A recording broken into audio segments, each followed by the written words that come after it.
खुश रहता है, वो बहुत विनम्रतावान रहता है, वो बहुत दयालु रहता है, वो सबकी मदद करता था, सबको दान दक्षिणा देता था, इतना नम्रतावान था। कोई भी आता था अपना दुख सुनाता था, उसके पास रहे ना रहे उसको दे देता था। अब इतना चारों तरफ उसका नाम होने लगा, ख्याति होने लगी, प्रसिद्ध हो गया। देखिए कहें जब इंसान उस पर चलता है ज्ञान के रास्ते में, तो वो अपनी बड़ाई हजम नहीं कर पाता, वो अपना मान सम्मान हजम नहीं कर पाता। धीरे धीरे कैसे उसको अहंकार आने लगता है और उसकी खूब मान बढ़ाई हो गई। चारों तरफ सब लोग उसको बहुत अच्छे दृष्टि से देखते थे, खूब उसका नाम हो गया। नाम होते होते इंद्र का जगह खाली था, तो इंद्र पे मतलब देवी देवताएं भगवान उनको इंद्रासन दे दिए। जब इंद्र के आसन पर वो विराजमान हुआ, कैसे मरने के बाद नहीं गया, जीते जी चला गया, क्योंकि उसने बहुत अच्छे पुण्य कर्म किए थे। तो भगवान कृपा करके उसको स्वर्ग में बैठा दिए, और जब बैठा दिए तब देखो सब चीज़ कुछ नहीं करना है, तो उसको फिर बैठा तो रे मैं तो ब्रह्मांड का राजा हूँ, उसके अंदर अहंकार आ गया। और जब अहंकार आता है तो गलत सलत कार्य होने लगते हैं।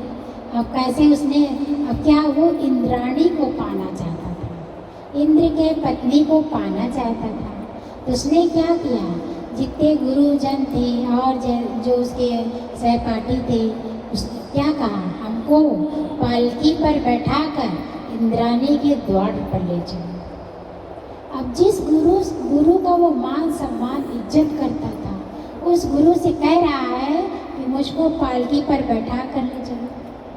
जब उसका अहंकार टूटता है ना, तो गलत सलत बातें भी आने लगती हैं। तो ऐसे अब जो गुरु को वो मान सम्मान करता था, वही गुरु उसकी पालकी को उठा कर ले चल रहे थे। सात ऋषि थे, सप्त ऋषि पालकी को उठाकर चलने लगे।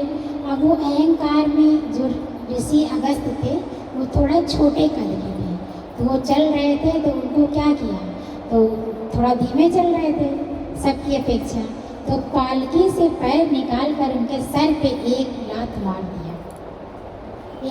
मार दिया और कहा सर्प सर्प, संस्कृत में बोला सर्प सर्प, मतलब जल्दी चलो, ऐसे धीरे धीरे मत चलो, जल्दी चलो। आप देखिए ऋषि अगस्त को फिर उन्होंने पालकी वहीं उतारा। वो तो तपस्वी थे, ऋषि थे, उन्होंने तुरंत ऐसे मंत्र पढ़ा, तुमने मुझे क्या कहा था, सर्प सर्प, तो जाओ तुम आज से पृथ्वी पर जमीन पर तुम सर्प बन जाओ। अब उन्होंने जब श्राप दे दिया तो क्या हुआ, वो सर्प बन गया और उसका आसन क्या हुआ, पृथ्वी हो गई, जमीन में लौटने लगा।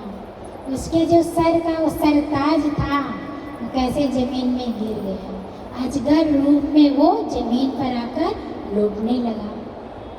कहे एक लात उसने मारी तो स्वर्ग से नरक में आ गया कि नहीं, नरक में आ गया। इसका सिद्धांत गुरु जी बताते थे। कितने दिन वो उसी रूप में रहा। जब द्वापर युग में महाभारत होना था, तो जब वो युधिष्ठिर, जब उनके सब भाई जाते थे उसमें समुद्र में पानी पीने, तो उसने वो ही तो क्वेश्चन किया था, सबसे तेज कौन है। जब 5 क्वेश्चन किया, तब कैसे उस योनि, जब सारा क्वेश्चन दे दिए तो उस योनि से उसे मुक्ति मिली। राजा नहुस को फिर उस योनि से मुक्ति मिली। कहे जो सच्चा धर्मराज आएगा और वो तुम्हारे प्रश्नों का जवाब दे देगा। अब ये डराने लगा, रोने लगा, तब ऋषि ने उसका उपाय भी बताया कि जब कोई तुम सच्चा धर्मनिष्ठ तुम्हारे प्रश्नों का जवाब देगा, तब तुम फिर उसी रूप में आ जाओगे। फिर राजा नहुस फिर उसी रूप में आ गया। इसका सिद्धांत गुरु जी बताते हैं। कहे मान सम्मान सब पचा नहीं पाते, अहंकार आना स्वाभाविक है। गुरु जी क्या कहते हैं, कितने भी ऊंचे बन जाओ, कभी भी अपने गुरु को ना बिसरो। जिस सीढ़ी पर आप कदम रख कर ऊपर शिखर पर पहुँचे हैं, उस सीढ़ी को कभी मत तोड़ो, नहीं आप खुद टूट जाओगे, खुद टूट जाओगे। जो ऋषि की वो मान सम्मान इज्जत प्यार करता था, उस ऋषि को उसने लात मार दी। तो इसका यही बताते हैं, कितनी भी ऊंचे पर जाओ, कभी भी अपने शिक्षक को, अपने गुरु को, अपने माता पिता को कभी भी नकारो नहीं। अपने सर का ताज बना कर रखो, तब तो आप ऊपर उठते चले जाओगे। और जितने भी ऊंचे बन जाओ, नम्रतावान हो जाओ। जैसे एक देखिए जड़ चीज से सीखिए, एक पेड़ से सीखिए। पेड़ में जब डाल पर फल लगता है, कैसे झुक जाती है ना डाल पे, जो फल वाली डाली कैसे झुक जाती है, अपने जड़ को प्रणाम करती है कि हे जड़, अगर आज तू ना होता तो मैं इतना ऊंचा कैसे उठती, कैसे मेरे डाल पर फल आता, तो कैसे झुकती जाती है ना। इसी प्रकार हम सब भी कितने भी ऊंचे उठ जाएं, कभी भी अपने धनीशाही गुरु को ना बिसारें। कोई